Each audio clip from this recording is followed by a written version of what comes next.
Here are the 10 facts about the famous ancient Egyptian pharaoh, Tutankhamun. Fact number 1. Tutankhamun was only 8 or 9 when he became a ruler of Egypt. As a king at such a young age, most of the decision making was made by two senior figures, likely the father, Ankhetin, and Horemheb, an army commander. Fact number 2.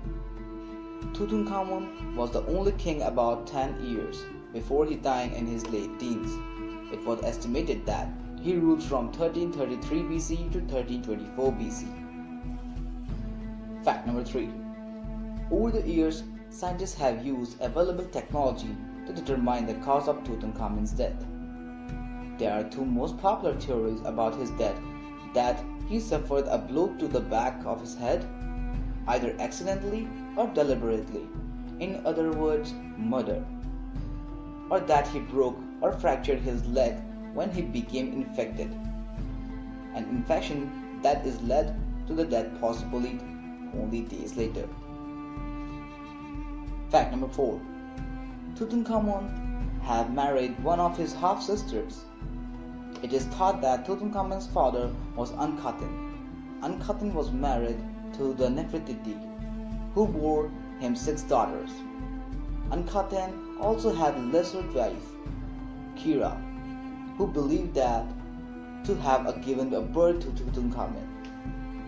It is thought that Tutankhamun married Ankhesenaten, one of his daughters of Ankhetin and Nefertiti. Confused. Fact number 5. Tutankhamun was born Tutankhaten. Ankhetin, Tutankhamun's father, wanted the Egyptians to worship one god, the son of god Aten. Instead of multitude of gods they already worshipped and the main deity Amun. The Aten at the end of Tutankhaten and Ankhetin names refers to the Ankhetin means the servant of God and Tutankhaten means the living image of Aten. Ankhetin's changes weren't too popular, so when the Tutankhaten was in charge, he charged things back how they were, reopening the various closed temples around the country and changing the name to Tutankhamun. Incidentally, Ankhetin's original name before he started making changes was Amenhotep IV. Fact number 6. Despite of being one of the most well-known of the Egyptian pharaohs to the modern people, evidence of Tutankhamun's region was obliterated shortly after his death. The ruler of Egypt after the death of Tutankhamun's successor was Horemheb, who replaced Tutankhamun's name with his own name on many monuments bearing the Tutankhamun's name. Fact number 7. Tutankhamun's tomb was discovered on 4 November 1992 by the Egyptologist Howard Carter.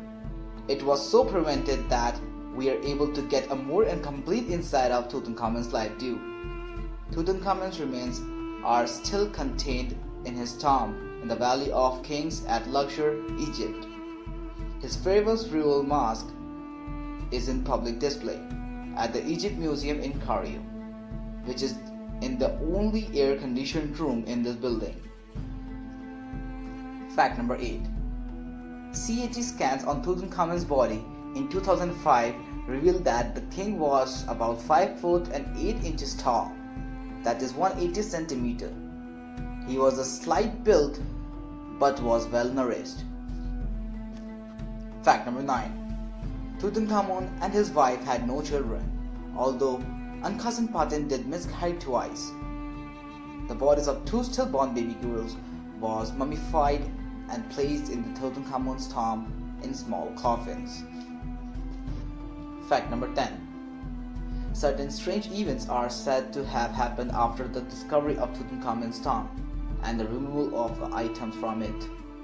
The media at the time put this down to the curse of Tutankhamun or the Pharaoh curse. Financial support for the project at the later led to the Howard Carter's discovery of Tutankhamun's tomb came the Lord Carnarvon. However, in April 1923, 7 weeks after the official opening of Tutankhamun's burial chamber, Carnarvon died after the mosquito bite on his cheek became infected. After lifting Tutankhamun's dead mask, it was found that the pharaoh himself had a lesion on the same place on his cheek. At the same time of Khanmon's death, the lights of the Cairo went out to the apparently the fairly common occurrence, and back to at home in England. Lord Khanmon's dog, Susie, howled and dropped dead. Also quite spooky was the fact that the Howard Carter's pet canary was eaten by the snake on the same day of the opening of Tomb. The media speculated that the number of people involved in the opening of Tutankhamun's tomb was died shortly afterwards, but tend to ignore the fact. The fact is really majority about that it is actually survived the period of old age. The most of that died shortly afterwards were quite elderly, on the poor health anyway.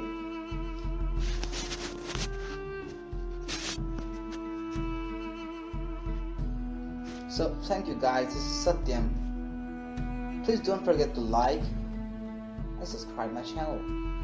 And if you have any query, just comment right below.